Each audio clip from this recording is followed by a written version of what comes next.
Just seconds after taking off, an Airbus A310 operated by Kenya Airways entered an aerodynamic stall.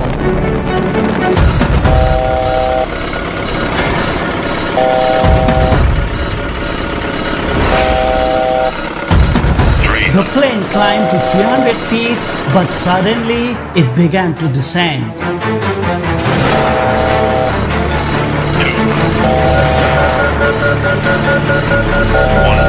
The plane crashed into the Atlantic Ocean, killing 169 people on board.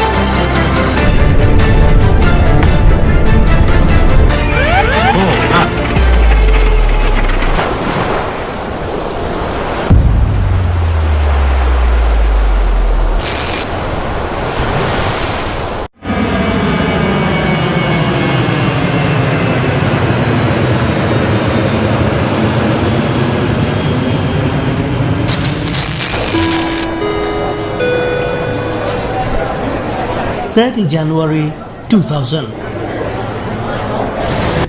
Felix Houphouët-Boigny International Airport, Abidjan, Ivory Coast. An aircraft with its flight number KQ430 was preparing for its regular passenger flight.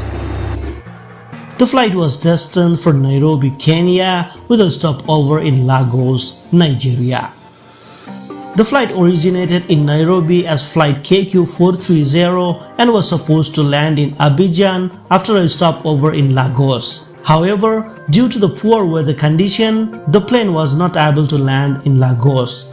The flight continued directly to Abidjan, carrying passengers who were supposed to disembark in Lagos. On board the flight were 169 passengers and 10 crew members.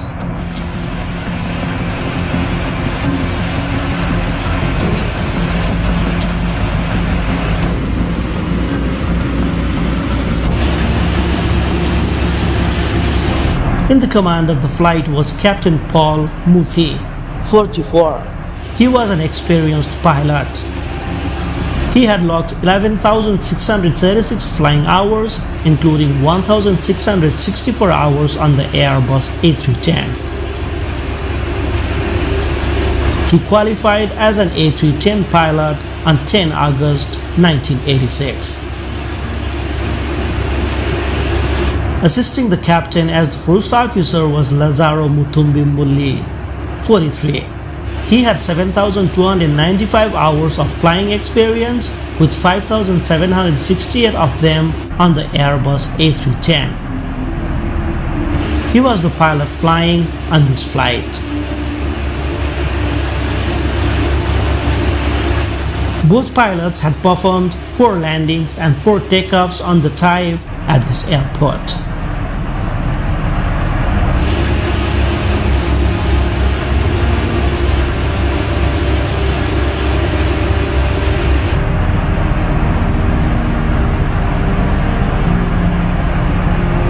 The tower controller informed the crew of the latest wind, cleared them to take off, and asked the crew to call back when they reach flight level 40. The captain applied the takeoff power and the aircraft began its takeoff roll.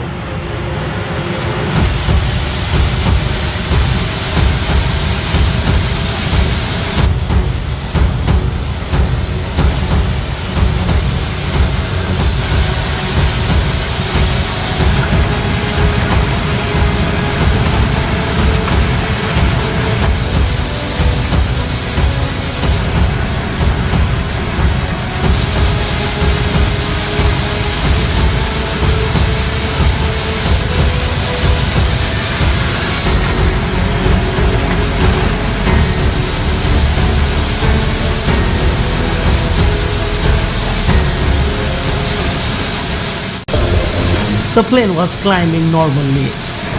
The first officer requested the captain to retract the landing gear. Suddenly, the stall warning sounded in the cockpit.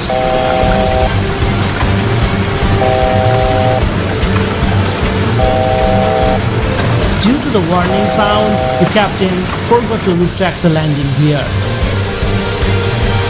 Instantly, the co-pilot put the aircraft into a controlled descent.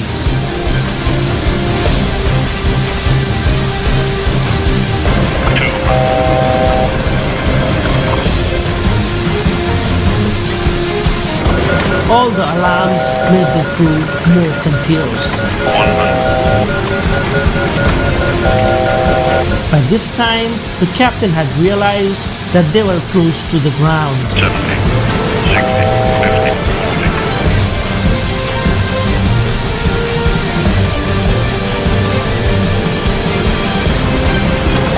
30, 20.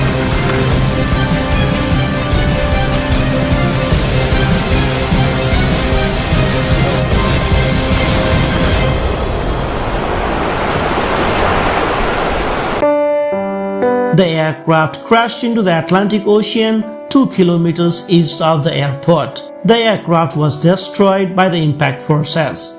Out of 179 people on board, 169 lost their lives.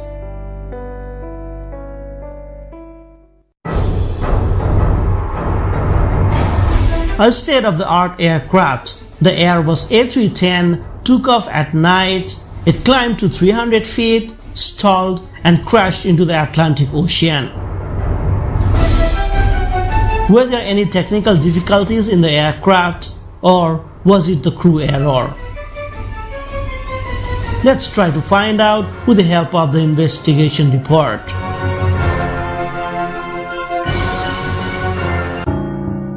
It was pitch dark outside. As the aircraft lifted off, a stall warning activated. The co-pilot was the pilot flying. He pushed the control column forward immediately to gain the speed and stop the stick shaker.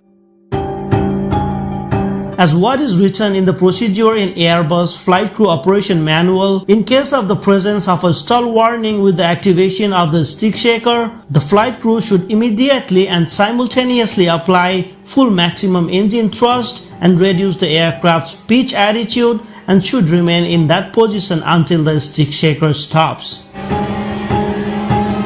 But instead of doing it, the co-pilot kept pushing the control column forward.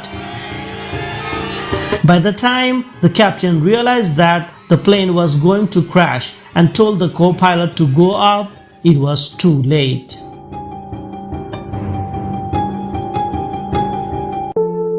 The investigators concluded that the accident resulted from the error of the pilot flying. He applied one part of the procedure by pushing forward on the control column to stop the stick shaker, following the initiation of a stall warning on rotation while the airplane was not in a true stall situation. They added that the false alarm might have been caused by a faulty flight warning computer, leading to the activation of the stall oral warning. Also, the damaged angle of attack sensor and an erroneous calculation of the speed could have produced the false stall warning. Still, investigators could not determine the source due to a lack of data because the FDR had recorded values unrelated to the flight and therefore was not reliable. It is not fair to just blame the pilots because the recovery procedures for stall are mainly applied for an approach or en route phase. They were not trained to handle a stall condition during the takeoff or climb phase. In addition, it was night time. They didn't have a visual reference. Plus, all those alarms made the situation worse. This is all for now. Please share your opinion about the video in the comment section below. Give a thumbs up if the video was interesting